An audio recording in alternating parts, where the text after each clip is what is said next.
Hey everyone, I'm Gaylor and welcome to GPS Disaster Relief. So this is a new non-profit disaster relief organization. It's pending 501c3. Just started this up last week, and I'm gonna tell y'all I've got a little bit of notes written down here to kind of help this video out. Normally I don't take notes on videos, or I don't pre-write notes out on videos, but this time I figured I would. So what is GPS Disaster Relief legally? It is a non-profit corporation. It is a registered charity in the state of Tennessee, and it's pending with the IRS as a tax-exempt 501c3. I've got all that filled out, sent it in to them, but from what I see, it takes about 3 to 6 months to get that all approved. So hopefully we'll get that approved and everything will be good. Who am I and why am I starting this? So I'm Gaylor. I'm 35 years old, live in Tennessee, and I started my own business, Gaylor Property Service, 2 years ago at the start of 23. And I bought a dump trailer. I have a 3/4 ton truck. I have a F-250 right now. And what I do is I do any kind of jobs I can do with that dump trailer. I do junk removal, landscaping, brush removal, haul materials like rock and mulch and soil, compost, stuff like that. So just any kind of work I can do with that dump trailer. And I've got a couple chainsaws and a brush cutter machine and stuff like that. So anyways, last year in 2024, there was a tornado in April in Sunbright, Tennessee, which is only about 30-40 minutes from my house. It's in my county of Morgan County, Tennessee. So I felt when it happened that night, I felt a strong calling to go that next morning and just help out. So I showed up there that next morning with my dump trailer in tow. Didn't really know what to do, didn't know who to help or nothing. I seen utility workers and stuff kind of standing around getting the day started. Asked them, like, what can I do? They're like, I don't know. So I just drove around, found somebody in front of their house. Ben is his name. Very nice young man.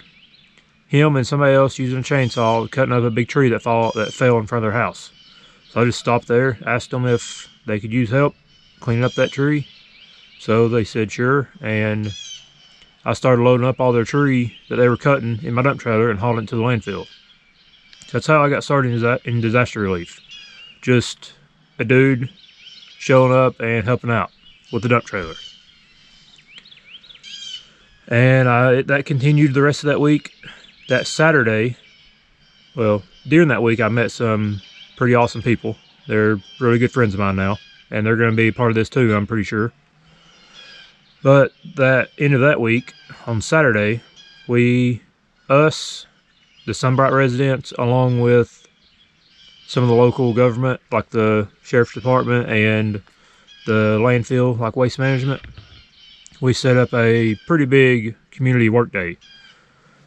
And I worked with the sheriff's department and the road crew, and I had the road crew prisoners. They were cutting up stuff, hauling, like picking up trash, putting it in my dump trailer. I was taking it to their dumpster and everything and burn pile we had set up there in Sunbright. So it all worked out to where we got a lot of stuff done. Our county didn't really have a good understanding and pre-plan for what to do in this situation, but Sunbright taught them a lot. And it taught me a lot. Next, we all know, end of last year, in 2024, we had the Hurricane Helene hit East Tennessee and North Carolina. So during that, I worked with another missionary, Chris, at Spreading God's Words Ministry, and my father-in-law and a couple other people. We started taking supplies to a church in Irwin, Tennessee. Is West Park Street Baptist Church, I believe is the name of it.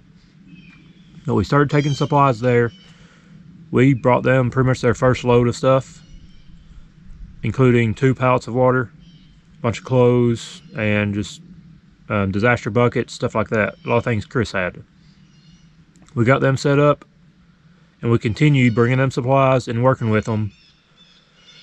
We worked with them, took their supplies and our supplies and everything from that hub. It was kind of our drop-off hub in central location. So we took everything from Erwin, Tennessee on into North Carolina as we figured out places to take it and people in need and towns in need. And there was several other churches and towns that we took stuff to, and more pallets of water. So that was how we helped out after Hurricane Helene. Now this year, in the beginning of this month in February, we've already had another tornado here in Morgan County that hit the Deer Lodge and Lansing area. So my same buddies from Sunbright, they called me the night it happened, wanting to help, and they went out and cut some roads in for people, helped people get into their houses, stuff like that, the night it actually happened, like 15 minutes after the tornado hit. They were out there helping. So the next morning, me and my buddy Alex, we drove around, found one person. We brought some totes and boxes too that had their roof tore off their house. That way they could get their stuff in the totes and dry. So we didn't really find anybody else to help that day except for that one person, but we ended at a house that didn't have any insurance, and they got pretty much everything destroyed except for their house. So the next day on Saturday, we organized a big community work day. We didn't know how big it was going to be. We didn't know if it was just going to be 3, 4, 5 of us. It ended up being about 20 or so. So it's definitely turned out bigger than we thought it would. But anyways, we had a skid steer and 2 tractors show up. And all these mentions of disasters before, I've got videos on. You can go back and watch. So that work day, spent all day on Saturday helping those people out. The day before, that Friday, the Amish came by and they put a new roof on their house and cleaned up. They started cutting down some trees, so that helped a lot. But that Saturday, they had a big tree fall in front of their house and 2 big trees fall behind their house. We cleaned up the tree in the front. That way the utility company could come in and get the electricity put in. Then behind the house, the trees were on top of their well, so we got those trees out of the way. That way they could work on their well and get water. Plus we cleaned up most of their front field area. So that's just my past disaster relief efforts, I guess, as just a person showing up to help. And later, somebody with a group organizing a work day. So my reason for doing this, making this, is I feel like it's what I need to do. It's like what I'm kind of called to do right now. Me and my wife's been talking about this ever since the Hurricane Helene and helping that. I'm like, we could do this and actually help people and do this full time possibly someday. I honestly feel more alive doing this than I do anything else I've ever done in my life. More than business, more than a job, more than having fun. You're out there helping people in honestly a without rule of law situation sometimes, like Hurricane Helene. And that kind of gets you fired up and wants you to do it more, or you want to do it more after doing that. Just seeing how much you're helping people. But to do this, I want to do it legit. I didn't want to start out as just a fly-by-night charity, I guess. So I got all set up legal-wise. I just got off the phone with the bank today, getting a bank account set up as a business under this name. That way I can start setting up like Venmo and PayPal and all that good stuff, and my Patreon. So now that you've heard my past, I want to tell you all about the future and my vision for all this. I've had a couple of people ask me now how I see this happening and what I see this becoming. I don't want to be just a little small thing that helps out locally here in Tennessee and Morgan County and stuff. I want to do this possibly nationwide. I could say there's some kind of tornado or something happens in Texas. I could see driving to Texas, helping out for days, weeks, a month, however long it takes to get stuff accomplished enough to where I feel like we've done our part and we should leave now, and it's up to the community to keep rebuilding. I mean, this could happen in California, it could happen in New York, it could happen wherever. There could be a volcano in Yellowstone, who knows? You don't know what's going to happen. It could be an earthquake in Utah or somewhere. I want to be ready and willing to help if we're called to go there. I want to follow God's guidance wherever we go. In doing that, I see our setup as being me, my wife. I have one son right now and another one on the way. So us, our 2 kids, possibly more kids later in the future. When this happens, we load up and go to wherever that is all together. Also, we may have volunteers and other people in this group, in this organization, coming with us. How that would be best, I think, is me have my truck and my dump trailer for now. I have a Polaris Ranger side by side I can put in the back of my dump trailer, so I could see towing that right now. And I would like to have my wife a heavy duty SUV, like a 7.3 Excursion or a Suburban 2500, something that can pull a good 10,000 pounds. That way we could get a bumper pull, toy hauler camper. That way our family could stay there. We could maybe locate a church or community center or something like that, set up camp, live out of that camper for weeks to a month or however long it takes. That be our main like center hub where we're living out of. Also, we could have people that come with us sleep in there and stuff like that too. And being a toy hauler, we would have the whole back of it open. You can load up the Ranger, or you could load up supplies, you could load up our stuff, just anything and everything you could load up in that toy hauler. Also, most of these have a onboard generator, and they have a usually about a 30-gallon fuel tank for the generator, or you can actually have a fuel pump handle and pump it out into other things. So that would be super handy with a toy hauler. They're usually set up with a front bedroom, a bathroom, then a kitchen area, then like a seating area. Then the back of it usually has 2 couches that fold into a bed, and then also a full big massive bed that comes down off the roof. So you've got 3 huge beds plus rooms in the floor for people to set up cots or whatever. Then you have a back ramp door, that way you can haul in supplies. So to me, that'd be the perfect setup to bring me and my family anywhere across the country. And I could see her or somebody else towing that SUV, driving the SUV, towing the camper, me with my truck, my F-250, towing a bigger dump trailer, like a 7x16, 14,000 pound trailer with a skid steer in the back. A skid steer is kind of the ultimate machine for doing this stuff. You can have buckets, you can have grapples, all kinds of stuff. It's got the muscle to push over trees and do all kinds of stuff.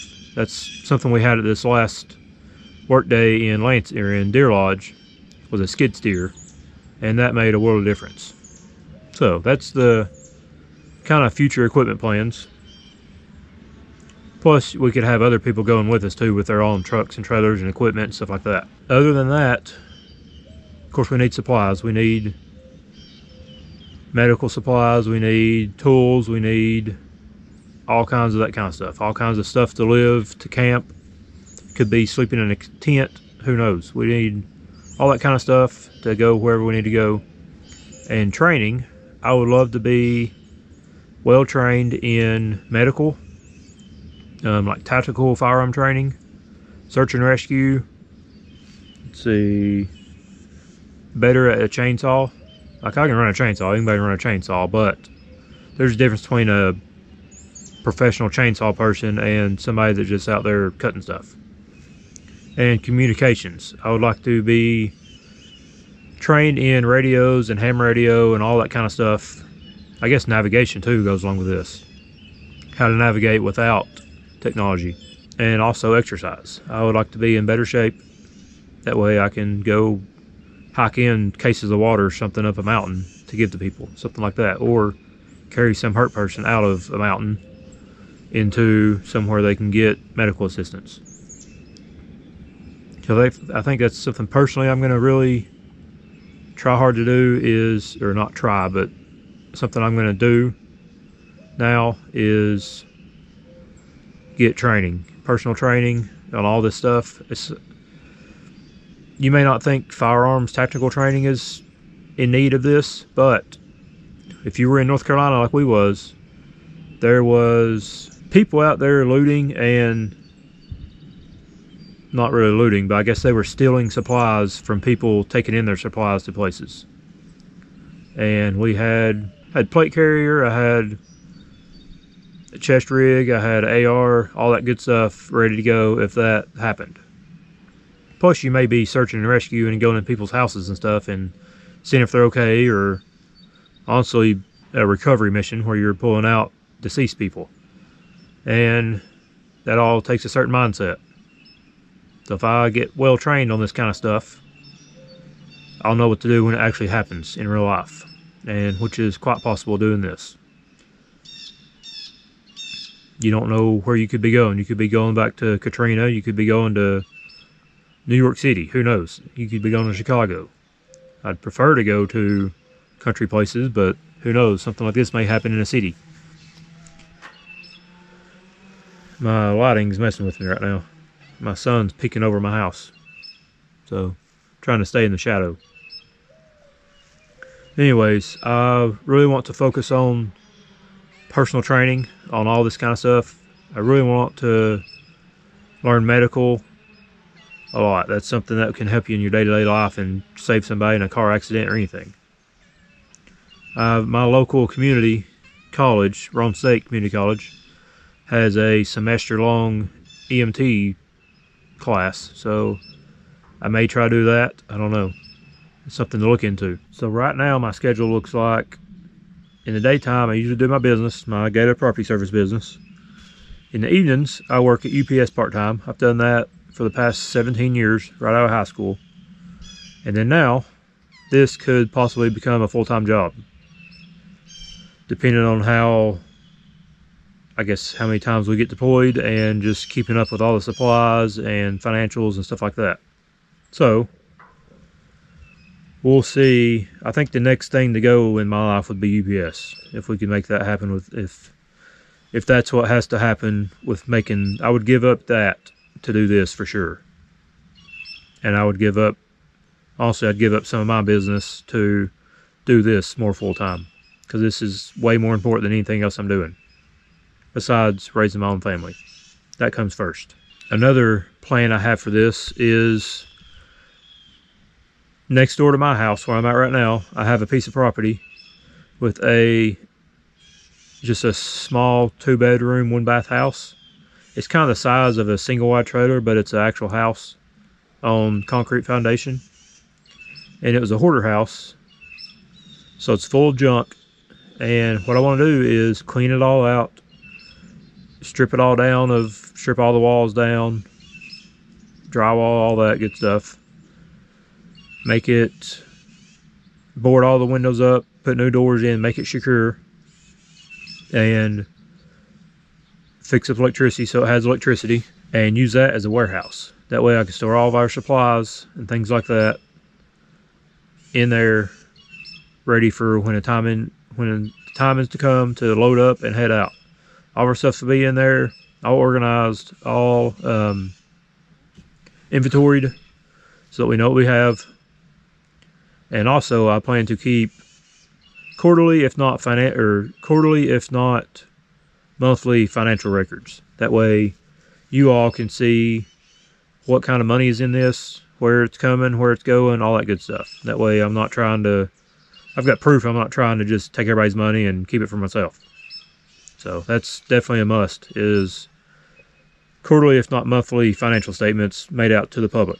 I guess last is, how can you all help? I've got a Patreon set up, and I'll have links to all this stuff below. I have a Patreon set up that you can, I've got 4 different ways you can give monthly. There's a $5 level, a $20 level, a $50 level, and a $100 level. And that's all just given to the nonprofit every month. And there will be special videos and stuff like that on Patreon too as well. Like if I go do some training or something, I'll probably try to video that and put it on Patreon, but not put it on YouTube. Right now, my YouTube channel is Gaylor Property Service. That's for my business. And I've been showing disaster relief on there as well. So I'll probably just keep it on there for now. If it gets big enough, it may get its own channel. I'm not sure. But Patreon will be focused on GPS disaster relief only. Today, I started working on a Amazon gift registry. That way, you all can buy stuff from Amazon and have it shipped here.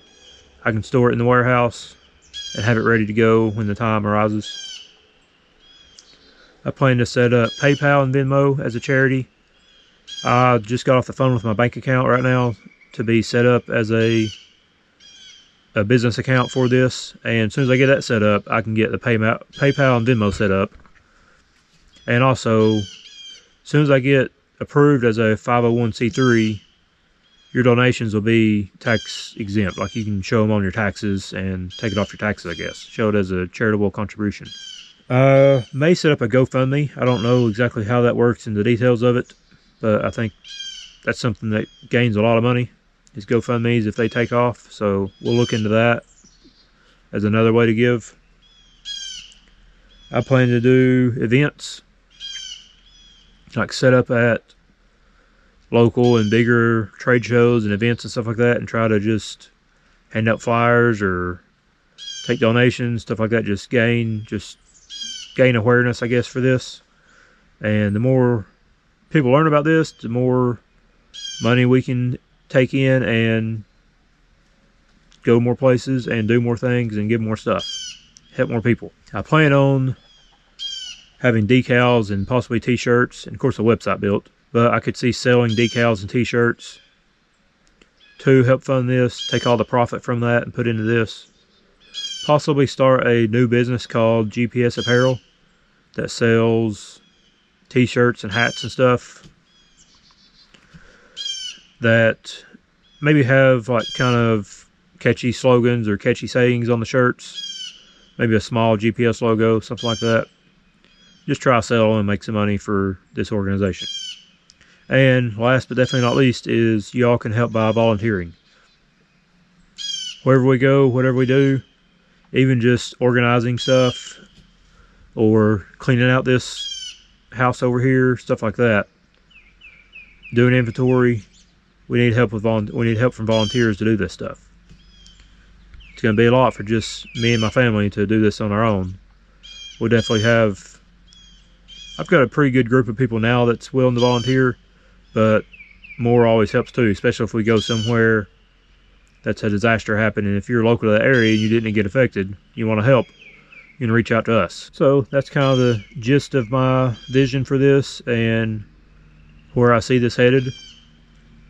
I want to do this nationwide and on a full-time, big scale. I don't want to just be a small organization doing local stuff. I can see this being something big with equipment and trucks and people and everything. So, and hopefully plenty of money and plenty of supplies and equipment to do all this. Check out the links below on how to give, how to maybe buy stuff at Amazon, things like that. Check out some future videos. Check out Patreon, social media. Got Facebook, Instagram, follow those. And just, I guess, do what you can to help me out. Right now it's pretty much just me starting this. Also, I am a little over $1,000 in on starting this. I'll put out those financials here soon, but that's how much has come out of my pocket just this past week to get this legal and started. So that's no small amount to sneeze at. That's quite a bit of money, especially I don't have it right now being in this slow time of business. So anything y'all can help out right now is much appreciated. So thanks for watching, and you can reach out to me.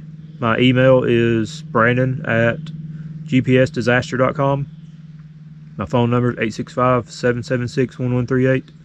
Reach out to me if you got any questions. If you'd like to help, volunteer, give supplies, whatever. We're here to help other people out, and y'all can do anything y'all can do will definitely help. Thanks for watching. Remember, Jesus loves you. Bye.